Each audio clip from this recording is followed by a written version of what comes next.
friends, and welcome to my channel. In this video I wanted to show you beautiful Porto and things to do in Porto on a long layover. We were actually flying all the way from Rio de Janeiro back to London, and we had 18 hours in Porto. It also wasn't our first time in Porto. We spent a weekend here maybe about 5 or 6 years ago, quite a while. So we wanted to revisit some of our favorite places, and I wanted to film them for you, just to show you some of the best things you can do on a long layover in Porto. But of course, as I always say, Porto is a stunning city and it definitely deserves a long weekend, or maybe even 4 or 5 days in the city, because there are so many things to do in the city and outside the city in the beautiful Douro region. So definitely come back there when you have more time.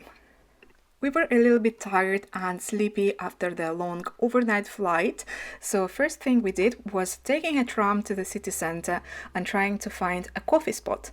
So we decided to go for a coffee, and the coffee is located on the first floor of a clothing store, which is pretty unique because we are sitting literally on a table in the middle of a clothing store.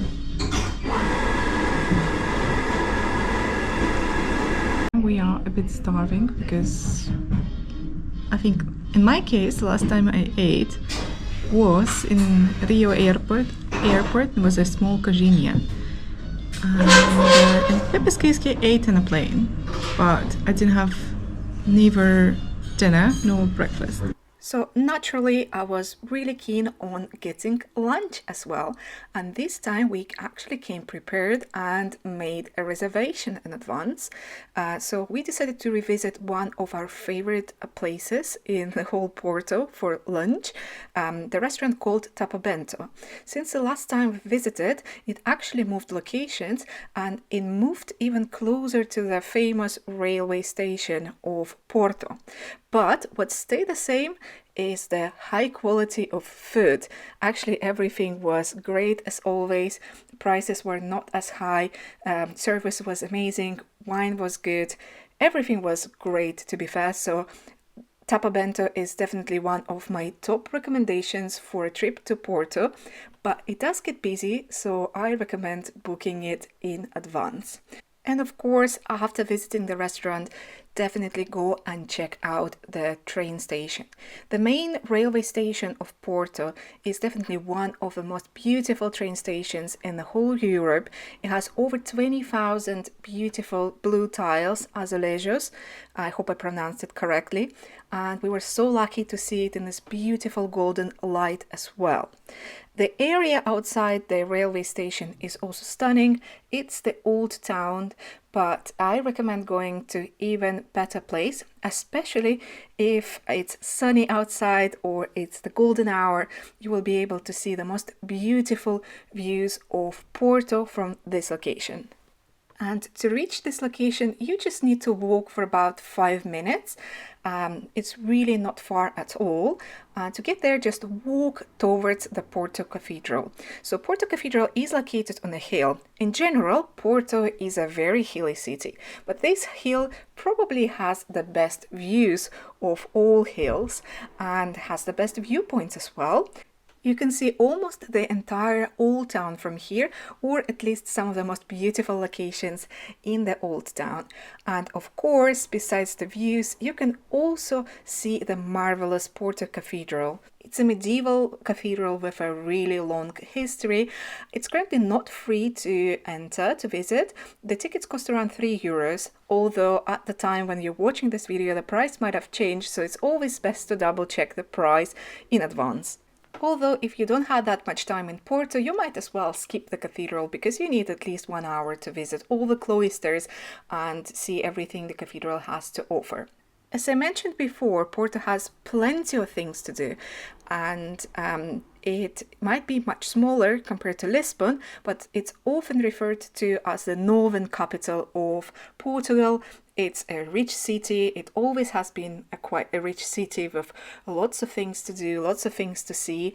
It's home to probably the most beautiful bookshop in the world called Livraria Lello. I'm sure you've heard of it. It was Instagram viral a few years ago.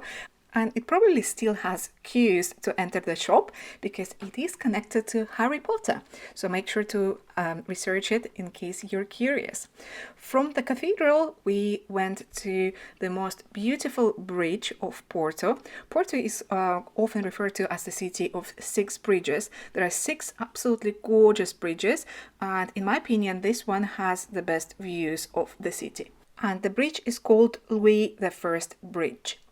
When you cross the bridge and emerge on the other side of Porto, go down to the promenade of the Douro River. That's where you will find most of the tasting rooms where you can try famous wine of Porto, the port wine. If you haven't tried port wine before, it's a really strong, sweet, fortified wine. It is a unique wine, so not everybody loves it. But if you haven't tried it, it's really the best place to try it because Porto is actually the birthplace of this wine, and that's where it got its name. And actually, interesting fact, Porto is where Portugal got its name too. The city was originally known as Porto Scale. It used to be a Roman settlement, but then it evolved into a kingdom of Portugal, and then it transformed into Portugal. If you have time, I definitely recommend taking one of the river cruises. You will see absolutely stunning views of the city, and the views will be very different from what you've seen before. Unfortunately, we actually never had a chance to take one of the river cruises, and it's definitely a reason for us to come back. So first time we were unlucky with the weather, it was really cold and stormy, and second time we unfortunately didn't have time at all. But if that's something you are not planning on doing, at least go down to the promenade of the Douro River. As I mentioned before, on the other side, you will find all the port wine tasting rooms. On this side, you can find lots of places which sell pastel de nata, a very famous Portuguese pastry, which tastes absolutely glorious. If you haven't tried it before, you absolutely have to try it, trust me. The best ones I've ever tried were in Porto, actually. But you can also just walk along the river on both sides. So on this side where we are at the moment, so that's not where the tasting rooms are located, you can find lots of souvenir shops. There's always like a little market selling souvenirs and local things. There are also plenty of bars and restaurants where you can eat, although some of them might be tourist traps, to be honest, so it's always best to research the rating of the restaurant on Google Maps. It's also a very beautiful area to just walk around, maybe sit on a bench, enjoy the views. There are so many street musicians. I've actually seen an absurd amount of musicians. At some point, they were just around every corner, and they were all very talented. So you can just chill and relax and enjoy the views and enjoy the beautiful old town of Porto. The sunset is really, really beautiful here. We are lucky because it's not so cloudy anymore. There is a little bit of sunshine, and the golden hour is just so beautiful. And it's super warm as well. Didn't expect it to be so warm at the end of November. From the promenade, we turned deep inside the city and reached Palacio da Bolsa, which is a very beautiful palace, which is currently a museum. You can buy a ticket and visit it, but again, unfortunately, we didn't have time.